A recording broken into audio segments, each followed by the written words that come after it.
बिस्मिल्लाहिर्रहमानिर्रहीम। अस्सलामु अलैकुम। हज़रत सईद बिन मुसीब और हज़रत अबू हुरैरा रज़ी अल्लाह ताला अन्हु की मुलाकात हुई तो हज़रत अबू हुरैरा ने फरमाया कि अल्लाह ताला हम दोनों को जन्नत के बाज़ार में मिलाए। जिस पर हज़रत सईद रहमतुल्लाह ने पूछा, क्या जन्नत में भी बाज़ार होंगे? तो फरमाया, हाँ, मुझे रसूल सल्लल्लाहु अलैहि वसल्लम ने खबर दी है कि जन्नती जब जन्नत में जाएंगे और अपने अपने मर्तबे के मुताबिक जन्नत पाएंगे तो दुनिया के अंदाजे से जुम्मा वाले दिन उन्हें एक जगह जमा होने की इजाज़त मिलेगी। जब सब जमा हो जाएंगे तो अल्लाह ताला इन पर तजल्ली फरमाएगा, उसका अर्श ज़ाहिर होगा। वो सब जन्नत के बगीचे चांदी के मिंबरों पर बैठे होंगे और बाज़ जो नेकियों के एतबार से कम दर्जे के होंगे लेकिन जन्नती होने के एतबार से कोई किसी से कम तर नहीं होगा। वो कफूर के टीलों पर बैठे होंगे और अपनी जगह इतने खुश होंगे कि कुर्सी वालों को अपने से मजलिस में नहीं जानते होंगे।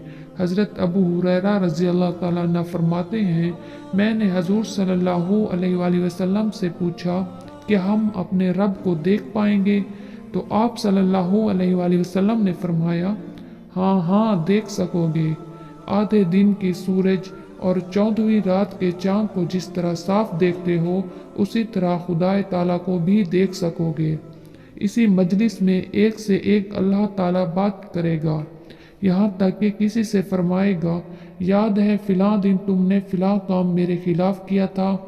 वो कहेगा, क्यों जनाब बारी, तो तू वो खता माफ़ कर चुका था, फिर इसका जिक्र क्यों? अल्लाह फरमाएगा, हाँ ठीक है, इसी मग़फ़रत की वुसअत की वजह से ही तो तू यहाँ है। ये इसी हालत में होंगे कि उन्हें एक बादल ढांप लेगा और ऐसी खुशबू बरसेगी ना कभी किसी ने सूंघी होगी। फिर रब्बुल इज़्ज़त फरमाएगा कि उठो, मैंने जो इनाम व इकराम तुम्हारे लिए तैयार कर रखे हैं उन्हें लो। फिर ये सब एक बाज़ार में पहुँचेंगे जहाँ चारों तरफ फरिश्ते ने घेर रखा होगा। वहाँ ऐसी चीज़ें होंगी जो इन्होंने ना देखी होंगी ना सुनी होंगी, और ऐसी खुशबू बिखरेगी ना सूंघी होगी कभी।